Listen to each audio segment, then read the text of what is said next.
Praise the Lord दोस्तों, सत्य तुम्हें स्वतंत्र करेगा। इस वीडियो में एक बार फिर से आप सबों का बहुत बहुत स्वागत करते हैं। दोस्तों, जैसे हमने शुरुआत की थी इस चैप्टर को समझने के लिए कि वचन यूहन्ना 10:10 में जो लिखा है कि चोर किसी और काम के लिए नहीं वरन चोरी करने, हत्या करने, घात करने के लिए आता है। तो हम क्या सोचते थे कि ये वचन शैतान के लिए लिखा हुआ है। हालांकि अगर सच्चाई को जानेंगे तो सच्चाई ये है, ये वचन प्रभु यीशु मसीह ने शास्त्रियों और फरीसियों के लिए कहा था। क्योंकि शास्त्री और फरीसी क्या करते थे? परमेश्वर के वचन को बिगाड़ते थे, परमेश्वर के कामों को टेढ़ा करते थे, लोगों को विश्वास में आने नहीं देते थे। जैसे हमने एक वचन पढ़ा था मत्ती 23:13 में लिखा है, हे कपटी शास्त्रियों और फरीसियों, तुम पर हाय, तुम मनुष्य के लिए स्वर्ग के राज्य का द्वार बंद करते हो, न तो स्वयं ही उसमें प्रवेश करते हो और न उसमें प्रवेश करने वालों को प्रवेश करने देते हो। तुम खुद शैतान के जाल में फंसे हुए हो, तुम खुद अंधकार में हो और जो ज्योति में आते हैं तुम उनको भी वापस अंधकार में लेके जाते हो। लोगों को जीवन पाने नहीं देते हो, लोगों को स्वर्ग जाने नहीं देते हो, खुद भी नहीं जाते हो और लोगों को जाने के लिए भी रोकते हो। तो ऐसे काम करते थे। इसकी वजह से प्रभु यीशु मसीह ने ये उनके बारे में कहा है कि तुम चोर हो, नष्ट करने वाले हो और घात करने वाले हो, तुम चोर और डाकू हो। तो दोस्तों, हमारा सवाल ये है कि क्या शास्त्री और फरीसी आज भी दुनिया में हैं? अगर हैं तो कहां हैं? तो आज हम दोस्तों इसी बात की चर्चा करने वाले हैं। जैसे आपने भी सुना होगा कि दुनिया भर में अलग अलग डॉक्ट्रिन शुरू हो गई है, जैसे ओनली जीसस, यहोवा विटनेस, माता यरूशलेम, ये अलग अलग ग्रुप है।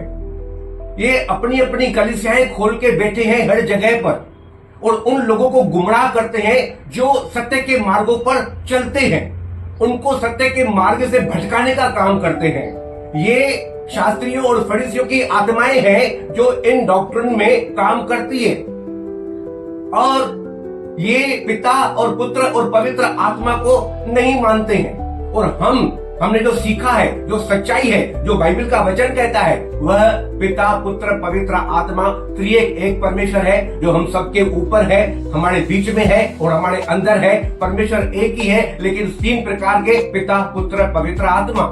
और मत्ती 28:18 से अगर हम पढ़ेंगे तो वहाँ यीशु मसीह ने भी कहा है कि स्वर्ग और पृथ्वी का सारा अधिकार मुझे दिया गया है, इसलिए तुम जाओ, लोगों को चेला बनाओ, उन्हें बपतिस्मा दो पिता और पुत्र और पवित्र आत्मा के नाम से और उन्हें मेरी आज्ञा मानना सिखाओ और देखो जगत के अंत तक सदैव मैं तुम्हारे साथ हूँ।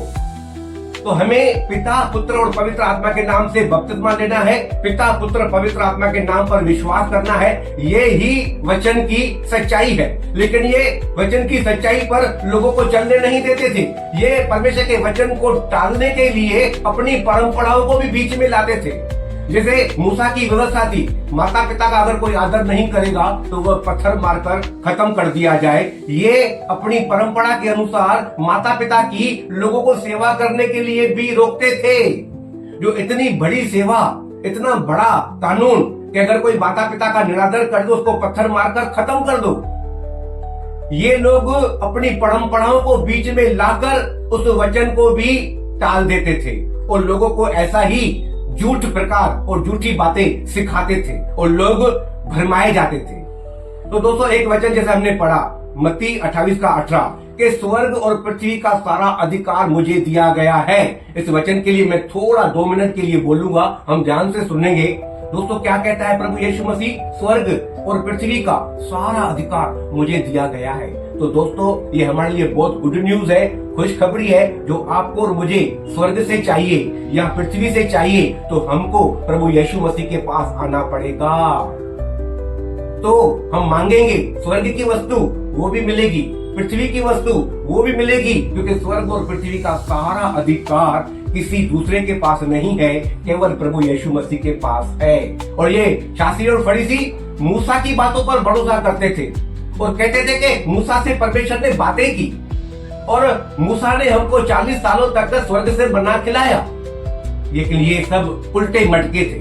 प्रभु यीशु मसीह ने बहुत कोशिश की उनको समझाने की लेकिन वो नहीं समझ पाए। इसीलिए प्रभु यीशु मसीह ने कहा कि ये अंधे मार्गदर्शक है, अंधे अगुवे हैं। यशायाह ने इनके लिए भविष्यवाणी की थी, ये होठों से तो मेरा आदर करते हैं लेकिन इनका मन कहीं और लगा रहता है। और प्रभु यीशु मसीह ने इनके बारे में एक बहुत बड़ी बात कही जो लिखा है मत्ती 23 अध्याय के 33 वचन में। यहाँ लिखा है, हे सांपों और कुरेतों के बच्चों, तुम नरक के दंड से कैसे बचोगे।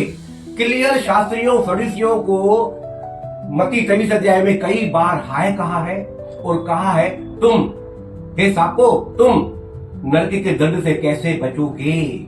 यानी उनको अपना फ्यूचर बता दिया कि तुम बहुत गलत काम कर रहे हो, अनुचित काम कर रहे हो, परमेश्वर के काम को, परमेश्वर के राज्य को बिगाड़ रहे हो, इसीलिए तुम नरक के दंड से कैसे बच पाओगे। तो दोस्तों, ये बहुत बड़ा दंड शास्त्रियों और फरीसियों को दिया गया था। तो हमें भी अलर्ट रहना है। जैसा आज हमने सीखा कि आज भी शास्त्री और फरीसियों की आत्माएं कहाँ काम करती है, जिन्होंने अलग अलग डॉक्ट्रिन खोल के रखी है, अलग अलग कलीसियाएं खोल के रखी है।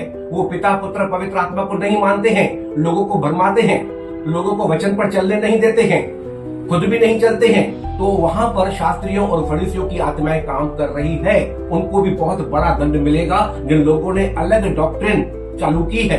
तो दोस्तों, ठीक है, ये तो पुरानी बात है, हम सोचेंगे। शास्त्री फरीसी, तब तक ये नया बाइबल भी नहीं बना था, बाद में लिखा गया पवित्र आत्मा के द्वारा नया नियम। आज शास्त्री और फरीसी अगर यहाँ है, ओनली जीसस, यहोवा विटनेस और माता यरूशलेम, तो क्या आज भी हमारे बीच में है? तो दोस्तों, हाँ, इसका जवाब है हाँ। आज भी आप जिस कलीसिया में जाते हो वहां भी शास्त्रियों और फरीसियों की आत्माएं हो सकती है। जिस बीच में आप और मैं संगति करते हैं, बैठते हैं, हमारे संगति के बीच में भी शास्त्रियों और फरीसियों की आत्माएं हो सकती है। तो हम कैसे अलर्ट रहें, हम कैसे ऐसे लोगों से बचें, अलग हो जाएं, कैसे? तो दोस्तों, इन बातों को हम अगले वीडियो में जरूर सीखेंगे। तब तक के लिए गॉड ब्लेस यू। जय मसीह।